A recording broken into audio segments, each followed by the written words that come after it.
জাহিলিয়াতি যুগে অনেক খারাপ ছিল, যুগটা অনেক নষ্ট ছিল। যুগের মধ্যে সব ধরনের পাপাচার, অনাচার, অত্যাচার, ব্যভিচার ছিল। তো আমরা বলি যে বর্তমান যুগটা অনেক আধুনিক যুগ, বর্তমান যুগ অনেক পরিচালিত এবং অনেক পরিমার্জিত যুগ। আর জাহিলিয়া যুগ অনেক খারাপ ছিল। এই জন্য জাহিলি যুগের মধ্যে রসুল্লাহ সাল্লাহ আলাইসাল্লামকে পাঠানো হয়েছে। আচ্ছা, আমরা যদি বলি যে জাহিলিয়াতের যুগে কি কি ছিল এবং বর্তমান যুগে কি কি নেই। জাহিলি যুগে ছিল এক নম্বরে এই বিবস্ত্রপনা, মানে মানুষ বিবস্ত্র হয়ে পোশাক ছাড়া চলাফেরা করত। এমনকি মানুষ স্বয়ং বাইতুল্লায় পোশাক ছাড়া তওয়াফ করত এবং মহিলারা উলঙ্গ হয়ে রাস্তায় চলাফেরা করত। এমনও ঘটনা আছে যে বাচ্চা হবে, পেট বড় এমন মহিলা, গর্ভবতী মহিলা রাস্তা দিয়ে হেঁটে যাচ্ছে এবং ছেলেরা দেখেছে, দেখে তারা বাজি ধরেছে। কেউ বলছে এই মহিলার পেটে ছেলে হবে, কেউ বলছে এই মহিলার পেটে মেয়ে হবে, এবং এই মহিলাকে ডেকে এনে তার পেটটা কেটে বাচ্চা বের করা হয়েছে। তারা শুধু কেন, তারা বাজি ধরেছিল ছেলে হবে না মেয়ে হবে। এই জন্য মদ ছিল জাহিলি যুগে। মদের এত পরিমাণ সয়লাভ ছিল, এটা একটা বিশাল রূপ ছিল। তো এভাবে এই জাদু ছিল জাহিলি যুগে। জাহিলি যুগে ছিল জিনা, ছিল ব্যভিচার ছিল। তো ওই সময় এই জাহিলি যুগ থেকে, এই অন্ধকার থেকে, ব্যভিচার, অনাচার, অত্যাচার থেকে মানুষকে উদ্ধার করার জন্য আল্লাহ তাআলা কোরআন নাজিল করলেন। নবীজি সাল্লাল্লাহু আলাইহি সাল্লামকে রাসূল হিসাবে তিনি মনোনীত করেছেন। রাসূলুল্লাহ সাল্লাল্লাহু আলাইহি সাল্লাম কী করেছেন? ব্যভিচারকে বন্ধ করেছেন, মদ পান বন্ধ করেছেন। এগুলো সামাজিক রোগ ছিল, সামাজিক এবং রাষ্ট্রীয় রোগ ছিল এগুলো। এই রোগ যেই সমাজে এবং যে রাষ্ট্রে থাকে, এই সমাজ এবং এই রাষ্ট্র কখনো উন্নত করতে পারে না। ব্যভিচার থাকা, অনাচার থাকা, অত্যাচার থাকা, জুলুম থাকা, নেশা থাকা, তারপরে জুয়া খেলা ইত্যাদিগুলো ছিল। রাসূলুল্লাহ সাল্লাল্লাহু আলাইহি সাল্লাম এসে তিনি প্রথমে এই জুয়া নিষেধ করলেন। জুয়াকে ইসলামের মাধ্যমে আইন করে বন্ধ করা হলো, নেশা বন্ধ করা হলো। নারীদের কোনো ইজ্জত সম্মান কিছুই ছিল না। নারীদেরকে সেখান থেকে উঠিয়ে এনে মর্যাদার সর্বোচ্চ আসনে বসানো হলো। তাকে বাবার যখন ছোট জন্ম নেয় তখন বাবার কন্যা, রাজকন্যা, স্বামীর স্ত্রী এবং সন্তানের মা হিসাবে স্বীকৃতি দেওয়া হলো। তাকে সর্বোচ্চ ইজ্জত প্রদান করা হলো। তো এভাবে জাহিলি যুগের সমস্ত অত্যাচার অনাচারকে থেকে এই মানুষকে উঠিয়ে এনে সম্মানের আসনে বসানো হলো। এভাবেই চলছিল, যুগ উন্নত হয়েছিল, রাষ্ট্র উন্নত হয়েছিল, মানুষ সভ্য হয়েছিল। কিন্তু বর্তমানে কি করা হচ্ছে? বর্তমানে আমরা মনে করি অনেক আধুনিক যুগ। আসলে আধুনিকতা মানে কি? এখন গণতন্ত্রের নামে বিভিন্ন সমাজতন্ত্র, মানবতন্ত্র, নারীতন্ত্র, এগুলোর নাম দিয়ে মানুষকে ওই জাহিলি যুগে যে অপরাধগুলো ছিল, মানুষ জাহিলি যুগে যে অপরাধগুলো করার কারণে ধ্বংস হওয়ার উপক্রম হয়ে গিয়েছিল, ওই অপরাধগুলোকে এখন নতুনভাবে এই গণতন্ত্রের নাম দিয়ে, বিভিন্ন তন্ত্রের নাম দিয়ে ওই অপরাধগুলোকে এখন আমাদের সমাজে আবার প্রতিষ্ঠিত করা হচ্ছে। আমাদের সমাজে ওই অপরাধগুলোকে আবার নতুন পোশাকে, নতুন নামে আবার ছড়িয়ে দেওয়া হচ্ছে। যেমন জাহিলি যুগে ছিল নগ্নতা, তো এখন কি আমাদের ছেলে মেয়েদেরকে মধ্যে নগ্নতা ছড়িয়ে দেওয়া হচ্ছে। একটা মেয়ে, বালিকা মেয়ে, ওড়না ছাড়া, জামা ছাড়া, একটা গেঞ্জি পরে, প্যান্ট পরে রাস্তায় চলাফেরা করছে। একটা ছেলে, বালিক ছেলে, সে একটা প্যান্ট পরে, হাফ প্যান্ট পরে, গেঞ্জি পরে রাস্তায় বের হয়ে যাচ্ছে। তার কোনো হায়া লজ্জা নেই।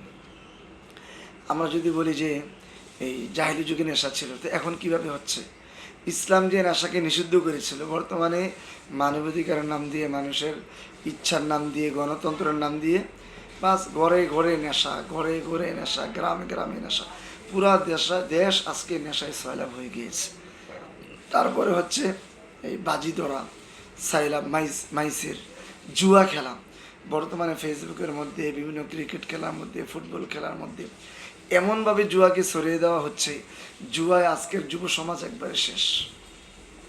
যে খেলা বোঝে না সেও জুয়া খেলছে। জুয়া খেলার মাধ্যমে তার বড়লোক হতে চাচ্ছে, কোটিপতি হতে চাচ্ছে। তো এই যে জুয়া তো ইসলাম এসে নিষেধ করেছিল, জুয়া থেকে ইসলাম এসে সমাজকে উদ্ধার করেছিল।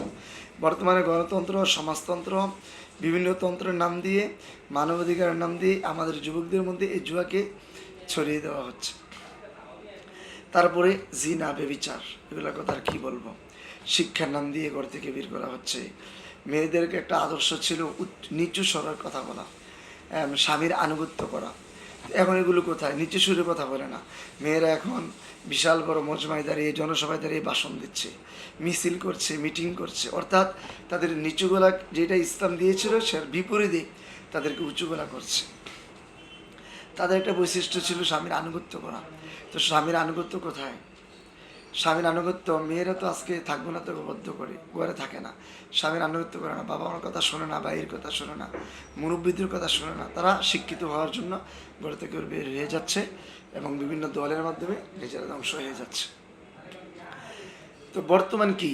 বর্তমান হচ্ছে জাহিলি যুগের যে অপরাধগুলো সমাজকে ধ্বংস করছিল, রাষ্ট্রকে ধ্বংস করছিল, ওই জাহিলি যুগের অপরাধগুলোকে, জাহিলি যুগের বিভিন্ন সামাজিক ধ্বংসগুলোকে বর্তমানে আবার নতুন নামে, নতুন আঙ্গিকে, নতুন পোশাকে এগুলো সমাজের মধ্যে প্রতিষ্ঠিত করা হচ্ছে। আমাদের যে সরকারে আসে পরিবর্তন হয়, কিন্তু কোনো সরকার এসে কিন্তু, কোনো ব্যক্তি এসে কিন্তু এই জিনাকে হারাম করছে না।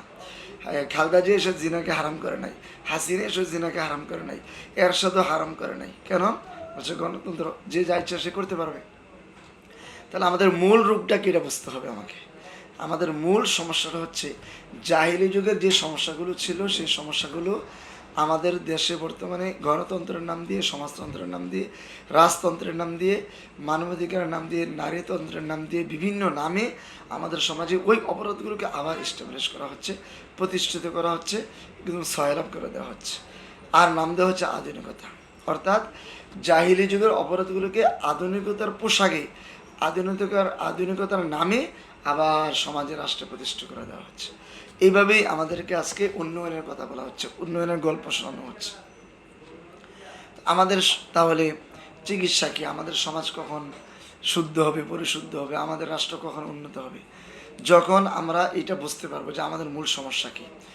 জাহিলি যুগের অপরাধগুলোকে যদি আবার আমাদের আধুনিক যুগে আধুনিকতার নাম দিয়ে, আধুনিক পোশাকের নাম দিয়ে প্রতিষ্ঠিত করা হয়, তাহলে তো আমরা কখনো উন্নত করতে পারবো না। তাহলে তো আমরা পিছনেই ফিরে যাচ্ছি। বরং আমাদের সভ্যতা, আমাদের উন্নতি, আমাদের কল্যাণ হচ্ছে ইসলামের দিকে ফিরে আসা, শরিয়ার দিকে ফিরে আসা, খেলাফতের দিকে ফিরে আসা। ইসলাম এসে যেই কাজ করেছিল, মাইসির বন্ধ করেছিল, খমর নেশা বন্ধ করেছিল, জিনা বন্ধ করেছিল, চুরি বন্ধ করেছিল, ডাকাতি বন্ধ করেছিল, জুলুম অত্যাচার বন্ধ করেছিল। আমরাও যদি এখন আবার এগুলো বন্ধ করতে চাই, তাহলে গণতন্ত্রের নামে এগুলো আমরা বন্ধ করতে পারবো না, কখনোই পারবো না। আমরা এগুলো বন্ধ করতে হলে, সমাজ থেকে এগুলোকে দূর করতে হলে ইসলামের কাছে ফিরে আসতে হবে, কোরআনের কাছে আমাদেরকে ফিরে আসতে হবে। এই জন্য আমার যুবক ভাইদের প্রতি আমার আবেদন থাকবে যে আমরা এই গণতন্ত্রের নামে যে ব্যয়বানা ছড়ানো হচ্ছে, এগুলো যদি আমরা বাঁচতে চাই, সত্যিকার অর্থে যদি আমরা আমাদের সমাজকে উন্নয়ন করতে চাই, সত্যিকার অর্থে যদি আমরা আমাদের রাষ্ট্রকে উন্নতির দিকে নিয়ে যেতে চাই, তাহলে আমরা কোরআনের দিকে ফিরে আসতে হবে, আল্লাহর আইনের কাছে ফিরে আসতে হবে। তাহলে আমাদের কল্যাণ, আমরা আবার পুনরায় কল্যাণের দিকে ফিরে যেতে পারবো। আল্লাহ তাআলা আমাদেরকে বুঝার তৌফিক দান করুক।